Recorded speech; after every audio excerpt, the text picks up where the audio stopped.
This video is about adding touch to pass to the Jaguar XK8.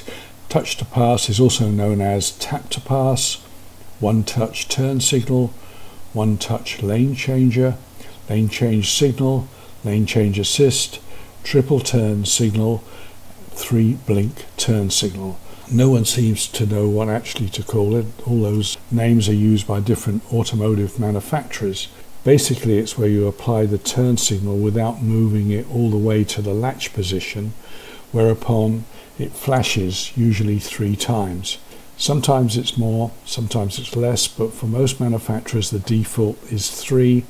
Some of them let you go into the computer personalization features and change that to more than 3. I don't think any allow you to go less than 3. And it's used so that you can just tap it to say you're changing lanes or passing another vehicle. The turn signal stalk on the XK8 is capable of indicating a turn without moving it all the way to the latch position, so it is an ideal platform for adding touch to pass.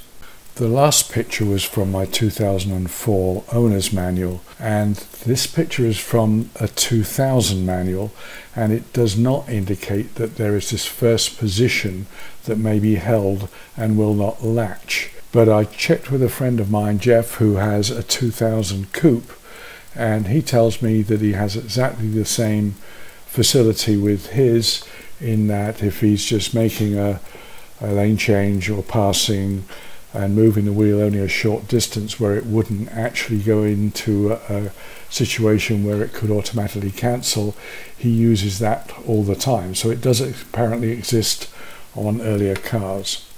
So why do I want to do this? Well, I live in Michigan. That's my wife driving my XK8 in an area called the Thumb, and that's Lake Huron behind her. And Michigan is surrounded by the Great Lakes. 4 of the 5 Great Lakes contact Michigan, and so it's a great place to drive for many months of the year. But in winter it's a different story. So Michigan is a great place to own an XK8, but that's only from about mid-March until November, after which time winter sets in and the Jaguar XK8 is a lousy car in snow, and moreover for me, they dump a load of salt on the road. And these days, actually, to minimize the amount of salt they put on the road, they tend to put brine on the road, and when that dries the roads go absolutely white, and this extremely fine powder gets kicked up that can get in every crevice of the car. And I choose not to drive my car in those conditions. And so during the winter months, I don't drive this car, I drive my wife's car, which is this car. My wife leases her car, so that means she gets a new one every 2 or 3 years, and any problems with rust from the salt are not her problem, they're somebody else's, unfortunately. But it does mean she gets cars with the most modern and up-to-date features, one of which, for example, is the blind spot detector that you can see here. And I've kind of gotten used to that when I drive her car through the winter months, and thought I'd like a blind spot detector in my Jaguar, so I've gotten this very high-tech version for that. As you'd expect, as a modern car, she has touch to pass on the car, and I kind of got used to it. And so in the spring, when I started driving my Jag again, I was going down the highway and tapping the turn signal to indicate a tap to pass, and of course it was only flashing once, and I was forgetting that they didn't have it on that car. Here's the touch to pass in operation on her car. Moving the turn signal control slightly down causes the left signal to flash 3 times. Moving it up, the right signal flashes 3 times. Moving it down again, left 3 times. Moving it up again, right 3 times. As I said, the Jaguar XK8 is ideal to simulate this same action because it already has a right touch and a left touch hold position. And all we have to do is, rather than you have to hold it while maneuvering the steering wheel, you can get some electronics to do the holding for you. And we'll explain that as we go along. This would be an opportune time to talk about a problem that I had and I'll come back to later, and it's to do with what you can see happening in this slow-mo loop, whereby when the turn signal stalk is cancelled rapidly, you get a bounce. That bounce is caused by the stalk, aided by gravity, briefly going into the left touch and hold position. And of course, that would normally only cause a single flash or even a partial flash on a normal system. But with the touch to pass system, it'll actually go into a 3-flash turn cycle. Here's a video of the actual fault occurring, and I call it a fault. I don't know if it's peculiar to my car or not, but in the event that other people have the same issue, I'll describe in detail at the end of this video what I did about it. In order to add the tap to pass function, we need to add a couple of timers which, when the turn signal is initiated, even for a short time, hold it on for the required number of flashes. We need one for the left and one for the right, and it needs power. And here I've powered it from the glove box lamp power, and that's just because it's conveniently physically close to the body processor module. The timer circuits are extremely inexpensive and pre-built and work very well. I bought 5 because that's what was being offered here for just over $12, and it turned out to be cheaper than buying 2 individually. After buying mine and then preparing for this video, I actually found an even lower price for these things. What we want is a device that, once powered, operates a relay and switches that relay on for a certain amount of time. Problem is that a lot of these eBay sellers don't really know what they're selling, and their descriptions aren't very clear. And there are some modules which do quite the opposite. Once powered, they're off. Then after a predetermined time, they'll switch on. We don't want that. So look carefully at this image here, and you should find that if you buy something that looks like this, it will do what you want. The blue thing to the bottom left adjusts the timing, how long the thing stays on after being powered, and the blue rectangle is the relay that does the switching. Besides the modules themselves, you'll need a box to put the 2 modules in to protect them from both physical and electrical harm, and I chose this one here. Should you not be able to get exactly the box I got, then this shows the dimensions of 1 module, and remember, you're going to have to get 2 into the box. There's a few ways you could put 2 of these modules into a box. I chose that in the top left, and I think that's most convenient for wiring, but you could use any of the others if that would fit into your box better. Although I thought the modules would fit in the box I chose, in fact they didn't, because of the pillars in each corner, which both strengthen the box and provide ferrules for screwing the retention screws that hold the lid on. Also on your shopping list should be a way to tap into the vehicle wiring. We've got 4 wires from these modules, and I really do like these Posi tap devices. You'll need 2022 AWG size, and you get 6 in a pack. It's also good to be able to test the circuits before you install them in the car. In fact, I think it's almost essential. And if, unlike me, you do not have a 12-volt bench power supply, then one of these 2 devices will work out for you. The first one on the left I've shown is one of those cigarette lighter adapters. You should use one that is fused, and you can use that to plug it into your car and test the modules in the car, but not attaching it directly to the battery. And the other is a 9-volt battery. All these circuits use a timing device called a 555 timer. It's a very reliable device, very well known, been around a long time, and it is not affected very much by voltage. So that 9-volt battery, which will need some way of connecting it, and I've shown a little snap-on connector at the right hand side, that can be used also to test your circuits, and it'll work very well. For most people, we've done shopping, but if you don't have any wire around to join these modules together, then you may need to acquire some 18, 20, 22 gauge wire to link them together and to provide wiring to the outside world. And having different colors helps too, so you can distinguish the wires when you're wiring them up. And it is essential for the plus 12 volt and ground that you distinguish those so you know which one is which when you connect them to the car. For the other two wires that go to the left and right hand turn signals, that doesn't matter. You can have them either way around. It won't make any difference at all. This is a schematic of the way the boards are wired, and it is just a scheme. Don't worry if when you wire them up it looks nothing like this. It's rather like a subway map where they show you routing from one place to another. This does the same thing. It shows you which wires route from one point to another, and that's all. For test purposes, I've added one wire here, and that's that black wire that comes from the right underneath the boards to the left hand side with an arrow on it, and that can touch either of the blue wires coming out of the boards.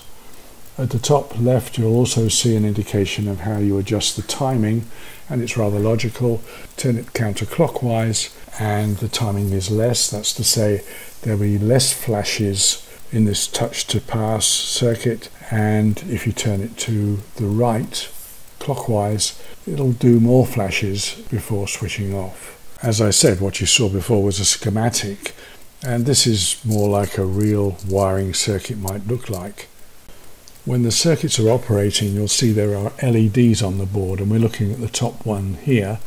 When both LEDs, there's a sort of orangey red one and a white one, when they're both operating, that means that the timer circuit is working and holding the turn signal on for the predetermined amount of flashes. When only the orange LED is operating, that means you've latched the turn signal down and it's held on, and so the timer circuit is timed out, but the turn signal continues to flash, and my probe there is touching the input to that top board, simulating that the turn signal is being held down or latched. Although the wire routing here is exactly the same as the schematic, you'll see that it looks rather different. This is called a breadboard layout. It's not actually a breadboard, but it is a piece of board. You'll see that the timer boards are interconnected. We've all been in a situation where we begin to make a turn in one direction, then realize we should have turned in the other. And what we don't want to happen is that you start to make a turn, you initiate one of these timers working, and you change your direction indicator to the other direction, but the one you selected previous is still flashing. So what happens here is if you start another direction turn, it cancels the timer that you'd originally started. Hope that makes sense. You'll see a demonstration of that shortly. Also, in the schematic for the test circuit, I added a black wire that would touch either blue wires. Well, that black wire is actually that probe on the left, and the blue wires here are actually two bare solid wires coming out of the circuit boards on the left hand side. Here I first touch the top circuit input, both lights light, and the relay stays on for a predetermined time. Now the bottom one, now the top one again, now the bottom one again, and now I touch and hold as if I were making a turn. The timer times out, the white light goes out, but the orange light stays on. Again, the orange light stays on if I keep it latched. Now I start a cycle and then touch the other one, and you could see that starting one timer cancels the other. It's not absolutely necessary at this stage, but I do think it's worthwhile approximately adjusting the timing of each module to comply with the number of cycles you want the touch to pass to do. I talk about here a safest time. The XK8 turn signals are electronically controlled to an exact 72 times per minute, and the on and off cycles are 50-50 exactly of that too. And you can adjust the cycle to halfway between on cycles, so that if you're a little short or a little long, you don't break into the one before or the one after. And in this table here, I show the safest time for the number of flashes you prefer. So for example, if you want 3 flashes, which is the normal in most production cars, then you try and adjust the timing to approximately 2.3 seconds. That's the first, second and third on cycle and 1/2 off cycle. I don't like or trust the terminal blocks on these modules very much, especially if they have to carry 2 wires. And so what I actually did on mine, I removed some of the external wires and I soldered wires underneath the modules. If you are able to do small circuit soldering, then this is the best method, I think, in order to make a tidy installation. Again, that was a schematic, and real life wiring looks rather different. This is mine after I soldered those wires on.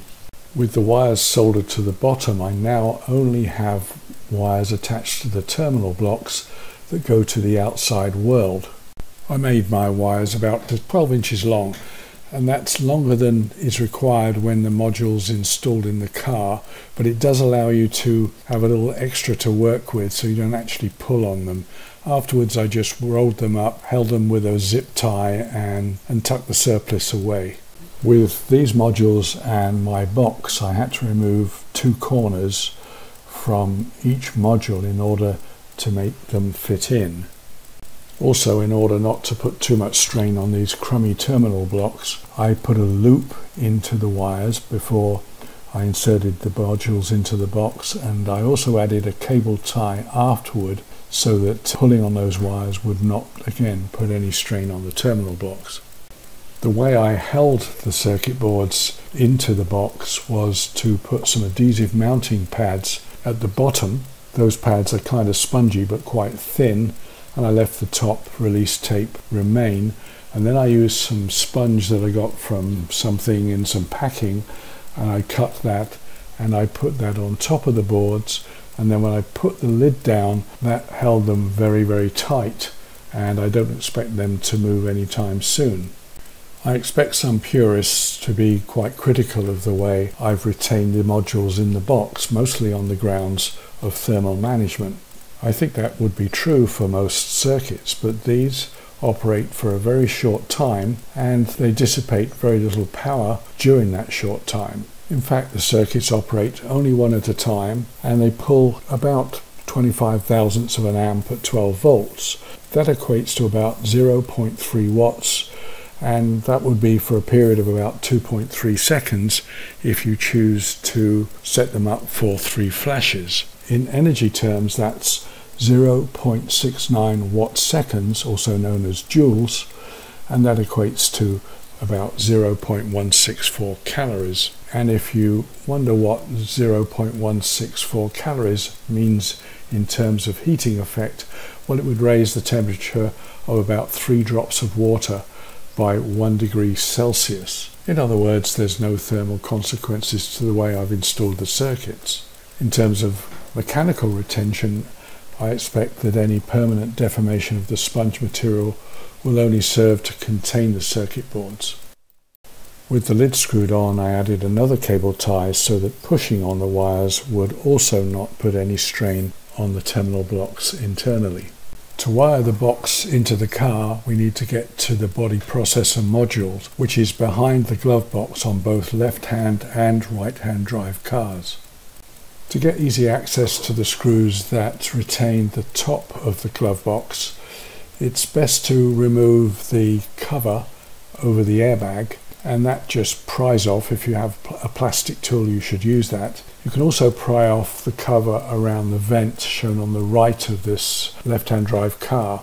You also have to remove 2 screws at the bottom of the glove box. There are 4 screws there. Only remove those 2 that are arrowed, and they require a Torx T30. Now, before yanking the glove box out, I haven't shown it here, but there are 2 wires attached to the glove box light. They're attached with small push-on connectors, and you need to carefully remove those, otherwise you'll possibly break something if you pull that glove box out too hard before doing so. With the glove box removed, you can see the connector into the body processor. First, you need to remove the battery ground strap That requires a 10mm wrench, and then you can take the same 10mm wrench and jack out the connector. Once the connector is unplugged, you're going to need to remove the cover. It's extremely flexible and held in with 4 tabs, and you can release those one at a time by pushing a thin bladed screwdriver between the body of the connector and the inside of the clip. As the title shows, this shows the wiring side of the body processor, the side we've got to get to, because we've got to attach Posi taps to the wiring. You can see I've red arrowed and red boxed 2 cavities to which wires go, and those are the 2 wires we need to access. But I've also marked the adjacent cavities because they help you find the right ones. For example, yellow stands out, and you know that the yellow-green will be toward the center from that particular contact cavity. The next thing we're going to have to do is connect our device to the vehicle wiring, and that is what we need the Posi taps for. These pictures come from the Posi tap website and show how to do it. The 4 frame pictures show how to attach the Posi tap to the vehicle wiring that we're going to tap into. Note that they are different colors. They color code the devices depending on size, but the principle is the same, but yours will be red and gray. Having tapped into the vehicle wiring, we now have to attach the wires from the module to the Posi tap, and I'm referring here to the blue connector on the bottom right. And I do it slightly different from the way Posi tap recommend. They say to undo that nut on the right hand side, slide it all the way down the wire, then push the wire in and keep it firmly in while you do the nut up. And you kind of do that by doing the nut up with your index finger and thumb, and then pushing the wire in clamped between your pinky and palm. And it kind of works, but I tend to lose the nut down the wire, and particularly in this particular installation that's easy to do. So what I prefer to do is actually undo the nut nearly to the end, just with a thread or 2 left, and then push the wire in there, and then do it up in the same way. Just have to be careful that you don't have any errant strands poking out, that those copper strands inside the wire are neat and tidy. Here's the back of the connector, and you can see I've added the Posi taps to the green-yellow wire and green-white wire, which may be green-pink on your car. In order to put the Posi taps on in a region outside of the cover, which we'll have to put back on later, I've had to unwrap some of the binding tape around the wire bundle. It may look a little odd that the diagram I showed before is now upside down. That's because we're looking at the bottom of the body processor, so that when we take the connector out, what was in the top left is now in the bottom right. This picture is taken from my left-hand drive XK8, and I don't know for sure, but there's a good chance that the harness cables will come in from the other side on a right-hand drive car. The next thing I did, and the thing I really advise you to do, is check and check again. Check that those Posi taps are connected to the right color wires. Follow those wires back to the connector and check both the horizontal and vertical positions in the cavities, and also the adjacent wires to those cavities, to ensure you actually have them connected to the correct wires. Here we have the cover reinstalled on the plug and the plug reinstalled onto the receptacle, and you can see the Posi taps outside of the cover area ready to receive the tap wires, which are coming from the module we made. You'll remember we had 4 wires coming from our module. 2 were for power and 2 were for signal, and my signal wires were blue. Yours may be a different color. But here I've attached my signal wires to the Posi taps on the body processor connector. And a reminder here that it doesn't really matter which of these 2 wires goes to which Posi tap, and that was why I was able to use 2 wires of the same color. Now we have to put the Posi taps onto the wires going to the connectors that will connect to the glove box light. And again, you may have to unwrap a bit of the sponge wrapping around the wires in order to give yourself plenty of room to work with. Once we have the wiring done, and before we wrap up everything and put the glove box back, we need to test the system. I tested mine and found it needed a little adjustment, but it worked, and you can see that here.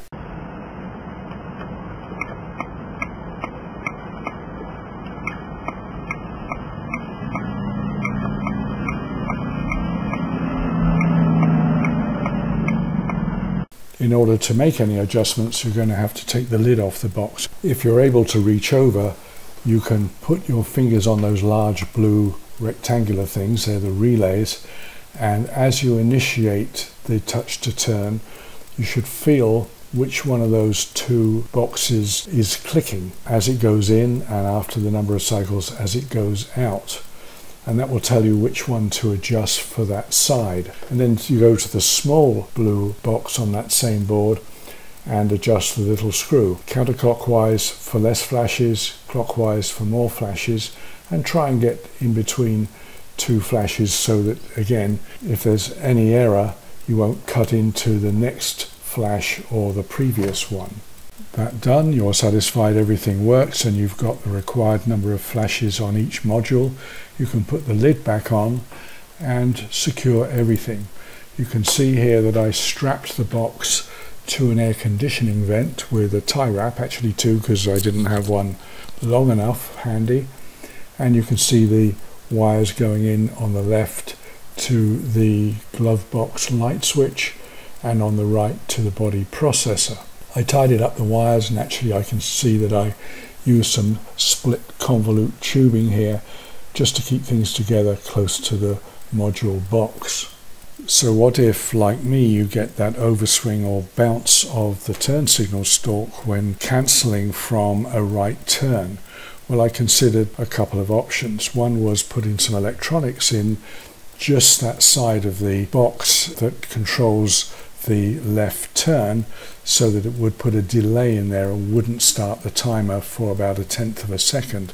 But that requires some extra components, and we lose the symmetry of the box, which makes the assembly easier because you don't have to decide which wire goes to the left side of the body processor and which to the right. In addition, it would need a little resistor but a big fat capacitor, which is physically big. It may not fit in the same box, and to install it in a safe and reliable manner might be difficult too. I drive on the right side of the road and usually use my touch to pass really on the left side, so I can't disable that problematic side. But for those people who drive on the wrong side of the road, they could disable that side because they rarely use it, especially in countries where you can't pass on either side. Instead, I tried mechanical solutions, and that's what I ended up with actually. If you remove the two Posi drives on the bottom half shell of the steering wheel cowl, you can unclip that bottom half, and if you lift up the little flap that covers the aperture where the stalk comes out, you'll find a cavity. And I actually used a foam rod in there. It's actually called backer rod. It's used for filling gaps in concrete and the like that are very large before you put caulk in. And this is 3/4 size. It worked very well for a few days, but it didn't keep its elastic memory, and eventually I got some bounce back and the left turn signal again flashed after a right turn. So I had to think of another solution. In situations like this, you have to look around for stuff that you have that might work. And I tried various pieces of tubing, about 3/4 diameter, and some were too stiff in that they prevented me from actually getting the stalk to go into the left-hand position. Others were too squishy. You need something that's going to damp or counteract that bounce, but at the same time it's going to be soft enough so that it will allow you to do a left turn. And I ended up with some plastic drain tube that I had from a humidifier that attaches to my furnace, and that worked and continues to work after quite a while. Whether it will work in very cold weather, for example, I don't know yet, but at least at the present time, and I generally only drive my car in warmer weather, it works very well indeed.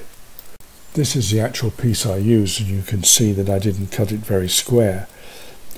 You're unlikely to have exactly the same tubing around, but you can buy similar tubings in hardware stores, and you need so little here, you may be able to persuade them to cut you off a sample just for you to try perhaps, and they won't charge you anything at all. You may find you have something even better than the tubing I found.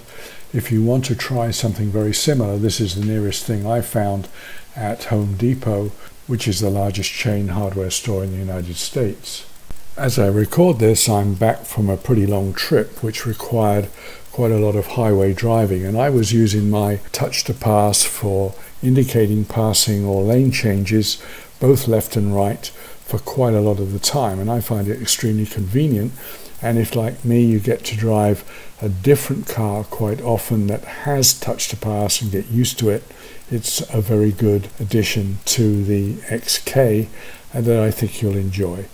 If you decide that this is something for you too, then below you'll find a link to a package of PDF documents in which most of the slides in this video are included for easy reference.